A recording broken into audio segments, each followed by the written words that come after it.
নমস্কার। এই 2026 সালে আপনারা যারা খাস ধান বা এই সুগন্ধি ধানের চাষ করছেন, যেমন বাদশাহ ভোগ, গোবিন্দভোগ, এই ধরনের ভ্যারাইটিগুলোর চাষ করছেন, আপনারা সঠিক সিদ্ধান্ত নিয়েছেন। কারণ এই যে খাস ধান বা সুগন্ধি ধানের চাষগুলো আপনারা করবেন, এখানে যত কম পরিমাণে রাসায়নিক সার ব্যবহার করা হবে ততই ভালো। কারণ যদি আপনি বেশি পরিমাণে রাসায়নিক সার এই সুগন্ধি ধানে ব্যবহার করে ফেলেন, তাহলে কি হবে, চালের যে সেন্ট, সেই সেন্ট কমে যাবে। আরেকটা যেটা মারাত্মক সমস্যার লক্ষ্য করা যায়, সেটা হচ্ছে ওই যখনই শীষ নুয়ে পড়বে ধানের, তারপরে আবহাওয়া যদি একটু খারাপ হয়, একটু যদি ঝড় বৃষ্টি হয়, তাহলে আপনার পুরো জমির ধান পড়ে যাবে এবং আপনার ফলন মার খাবে। এই কারণে কি হচ্ছে, এই চাষে রাসায়নিক সারের প্রয়োজনটা কম পড়ে এবং বর্তমানে যদি আপনি ঠিকঠাক কোয়ালিটির চালটা তৈরি করতে পারেন সুগন্ধি ধান থেকে, তাহলে কিন্তু এর রপ্তানিরও ভালো সুযোগ রয়েছে। সেক্ষেত্রে আপনি বৈদেশিক মুদ্রাও কিন্তু ভালো মাত্রায় অর্জন করতে পারবেন। তো এখন যে সমস্যাটা হচ্ছে, রাসায়নিক সারের কিন্তু লাগাম ছাড়া দাম বৃদ্ধি ঘটছে। সেটা আপনারা জানেন যে ইরান এবং আমেরিকার যুদ্ধের কারণে এই সারের দাম কিরকম লাফিয়ে লাফিয়ে বাড়ছে। আমার এলাকাতে এনপিকে 10-26-26 52 থেকে 55 টাকা কেজি দরে বিক্রি হচ্ছে খোলা। ভাবুন তাহলে চাষিরা যাবে কোথায়, বাঁচবে কিভাবে? তো আজকে এই খাস ধান চাষ করার ক্ষেত্রে আপনারা একেবারে শুরুর দিকে, মানে কাদাতে যারা এখনো ধান রোপণ করেননি, কাদাতে কি ধরনের সার ব্যবস্থাপনা করবেন বা কিভাবে শুরুর থেকে ম্যানেজমেন্ট করবেন যাতে পরবর্তী সময়ে আপনারা ভালো ফলন নিশ্চিত করতে পারেন, যাতে ধান পড়ে না যায়, সেই সমস্ত বিষয়ে কিন্তু বিস্তারিত আলোচনা করতে চলেছি। তাই অনুরোধ করব আপনারা ভিডিওটা শেষ পর্যন্ত দেখতে থাকুন এবং যারা এখনো আমার এই চ্যানেলটিকে সাবস্ক্রাইব করেননি, চ্যানেলটিকে সাবস্ক্রাইব করুন। তো যারা খাস ধানের চাষ করছেন, প্রত্যেকেরই একটা টেনশন কিন্তু থাকে যে ধান পড়ে যেতে পারে, ধান পড়ে যেতে পারে, এবং এই টেনশনটাই স্বাভাবিক। তো আপনাদেরকে প্রথমেই বুঝতে হবে বা জানতে হবে যে ধান গাছ কোন কোন খাদ্য উপাদান ব্যবহার করলে অত সহজে পড়ে যাবে না, বা কোন কোন খাদ্য উপাদান কি করে গাছের কাণ্ডকে মজবুত করতে, শক্ত করতে সাহায্য করে। তো এইরকম 6খানা খাদ্য উপাদান রয়েছে।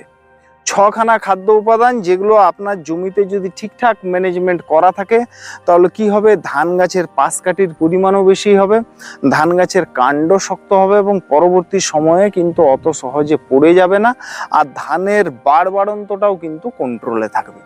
তো প্রথমেই যে খাদ্য উপাদানটা এক্ষেত্রে সবচেয়ে বেশি গুরুত্বপূর্ণ, সেটা হচ্ছে পটাশ।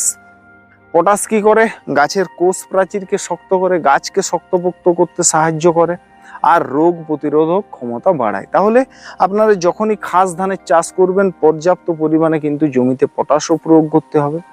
দ্বিতীয়ত যে খাদ্য উপাদানটা, যেটা অল্প করে প্রয়োজন কিন্তু এরও কিন্তু যথেষ্ট পরিমাণে গুরুত্ব রয়েছে গাছের কাণ্ডকে শক্ত মজবুত করার জন্য, সেটা হচ্ছে সিলিকন।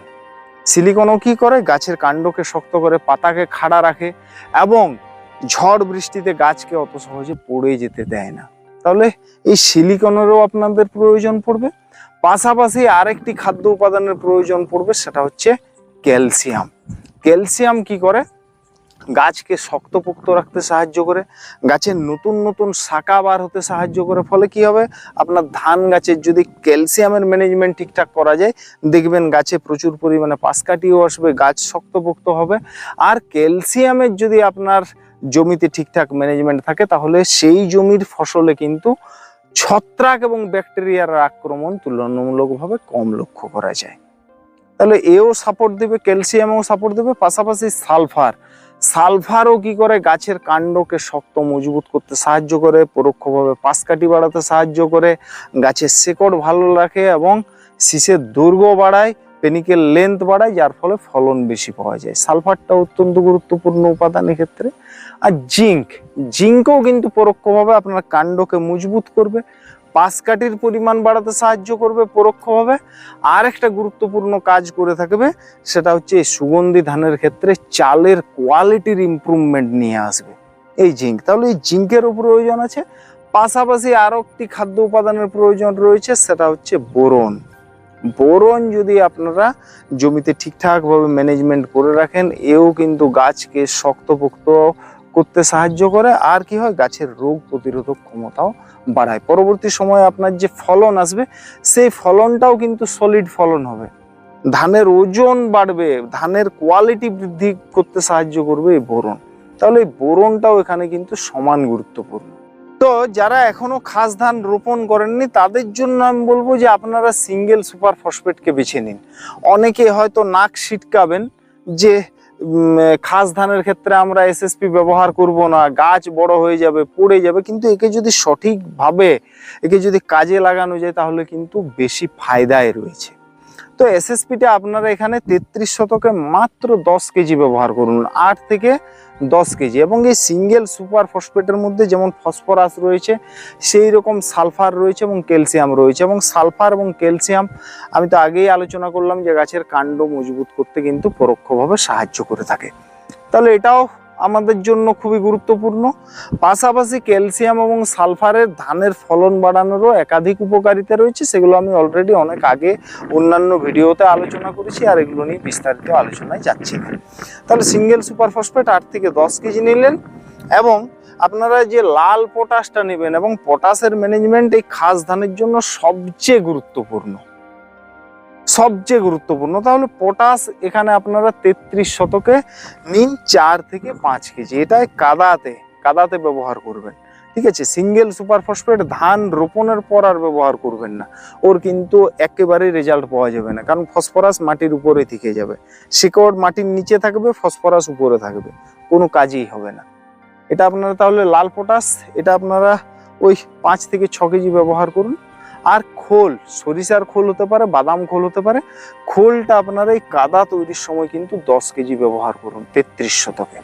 এবং পরবর্তী যে উপাদানটা বলবো সেটা হচ্ছে করমণ্ডলে সালফো জিঙ্ক। এর মধ্যে সালফার রয়েছে এবং জিঙ্ক রয়েছে, এবং আপনারা জানেন যে সালফার এবং জিঙ্ক ধান চাষের জন্য কতটা গুরুত্বপূর্ণ। তাহলে এটা আপনারা 33 শতকে 2 কেজি ব্যবহার করুন। এখন আপনারা অনেকেই প্রশ্ন করতে পারেন যে সিঙ্গেল সুপার ফসফেটের সাথে আমরা কিভাবে জিঙ্ক ব্যবহার করব। এই সালফো জিঙ্ক ব্যবহার করার ক্ষেত্রে কোনো সমস্যা নেই, কারণ এর মধ্যে জিঙ্কের যে ফর্মুলেশনটা রয়েছে সেটা হচ্ছে জিঙ্ক অক্সাইড রূপে রয়েছে। তাহলে এটা ফসফরাসের সাথে বিক্রিয়া করার কোনো চান্সই নেই। তাহলে এটা আপনারা ইজিলি ফসফরাস যুক্ত সারের সাথে চোখ বন্ধ করে ব্যবহার করতে পারেন। দ্বিতীয় নম্বরে যে সারের কম্বিনেশনটার কথা বলবো সেটা হচ্ছে এনপিকে 10-26-26। এটা আপনারা কাদাতে ব্যবহার করুন 33 শতকে মাত্র 4 থেকে 5 কেজি। এবং এর সাথে ব্যবহার করুন ধুরবি গোল্ড। ধুরবি গোল্ড এই কারণে বলছি, ওই যে আমি আলোচনা করলাম যে গাছের কাণ্ড শক্ত মজবুত করতে যে 6 খানা খাদ্য উপাদানের প্রয়োজন সেগুলো প্রায় সবই রয়েছে ধুরবি গোল্ডের মধ্যে। আপনারা ওর সাথে এক্সট্রা পটাশটাকে আর একটু যোগ করবেন, ঠিক আছে। তাহলে দেখবেন খুব দারুণ রেজাল্ট পাওয়া যাবে এই খাস ধানে। তো ধুরবি গোল্ড আপনারা ব্যবহার করুন 33 শতকে 6 থেকে 8 কেজি পর্যন্ত। এবং এর সাথে আপনারা লাল পটাশটা ব্যবহার করবেন মোটামুটি 33 শতকে 3 কেজি, ঠিক আছে। এই তিনটে সারকে আপনারা একসাথে কাদাতে যদি ব্যবহার করেন খুব সুন্দর রেজাল্ট পাওয়া যাবে। এবং এর পাশাপাশি অবশ্যই কিন্তু আপনাদেরকে সরিষা অথবা বাদামের খোল ব্যবহার করতে হবে, সেটাও আপনারা 8 থেকে 10 কেজি হারে 33 শতকে ব্যবহার করতে পারেন। পাশাপাশি আপনারা যারা এই খাস ধানের চাষ করেছেন আরো কতকগুলো বিষয় মাথায় রাখবেন। যেমন এই খাস ধানকে আপনারা কিন্তু ঘন করে রোপণ করবেন না। যখনই ঘন করে রোপণ করবেন তখনই গাছের কি হয়, একটা সূর্যালোক নেওয়ার একটা কম্পিটিশন লক্ষ্য করা যায় এবং গাছ লম্বায় বাড়বে ভীষণ। এবং যখনই গাছ লম্বায় বাড়বে তখনই প্রবলেম রয়েছে, কিন্তু গাছ পড়ে যাবে পরবর্তী সময় এবং আপনাদের ফলন ব্যাহত হবে। তাহলে এটা আপনারা মাথায় রাখবেন। নাইট্রোজেন যুক্ত সার একেবারে নামমাত্র ব্যবহার করে আপনারা কাজ চালাবেন।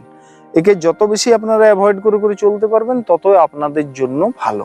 পাশাপাশি আপনারা এখানে স্কিপ এবং রো এই পদ্ধতিটাও কিন্তু অ্যাপ্লাই করতে পারেন। তাহলে কি হবে, 10-12 ফুট অন্তর অন্তর একটা 8-10 ইঞ্চির গ্যাপ থাকবে, এবং যার ফলে কি হবে, আলো এবং বাতাস খুব সুন্দরভাবে চলাচল করতে পারবে। এবং আলো বাতাসের যখন ম্যানেজমেন্টটা ঠিকঠাক থাকবে তখন কিন্তু গাছ লম্বায় খুব একটা বাড়বে না। এই বিষয়টাও খেয়াল রাখুন। আর আরেকটা খুব ভীষণ ইম্পর্টেন্ট বিষয় রয়েছে, সেটা হচ্ছে জৈব উপাদান। জৈব উপাদান কিন্তু এই খাস ধানে আপনাদেরকে প্রয়োগ করতেই হবে। তবে কি হবে না, চালের সেন্ট বাড়বে বা চালের কোয়ালিটির বৃদ্ধি পাবে। যত আপনারা রাসায়নিক সার ব্যবহার করবেন তত কিন্তু এই চালের সমস্যা আসবে। তো জৈব সারের মধ্যে আমি বলবো 1 বছরের পুরনো পচানো গোবর সারটা এখানে আপনারা অ্যাভয়েড করুন। কারণ 1 বছরের পুরনো পচানো গোবর সার যখনই ব্যবহার করবেন ও কিন্তু গাছের গ্রোথ লম্বায় বাড়াতে সাহায্য করবে, গাছকে একটু বেশি লকলকে করবে। তাকে ওটা অ্যাভয়েড করে আপনারা চাইলে অল্প করে ভার্মি কম্পোস্ট ব্যবহার করতে পারেন। আর অবশ্যই অবশ্যই নিম খোল বা সরিষার খোল বা বাদাম খোল এগুলো ব্যবহার করুন। তাহলে কি হবে, আপনার সারের খরচটাও কমাতে পারবেন আর ফলনের পরিমাণটাও আপনারা বাড়াতে পারবেন। দর্শক বন্ধুরা, আজকের ভিডিওটা এই পর্যন্তই। পরবর্তী সময়ে আরো খাস ধানে আপনারা কি কি পরিচর্যা করবেন সেগুলো নিয়ে ভবিষ্যতে আবার ভিডিও দেওয়ার চেষ্টা করব। আর যদি আজকের এই ভিডিওটা আপনাদের ভালো লেগে থাকে তাহলে অতি অবশ্যই একটা লাইক করবেন। কোনো প্রশ্ন থাকলে অবশ্যই কমেন্টে জানাবেন।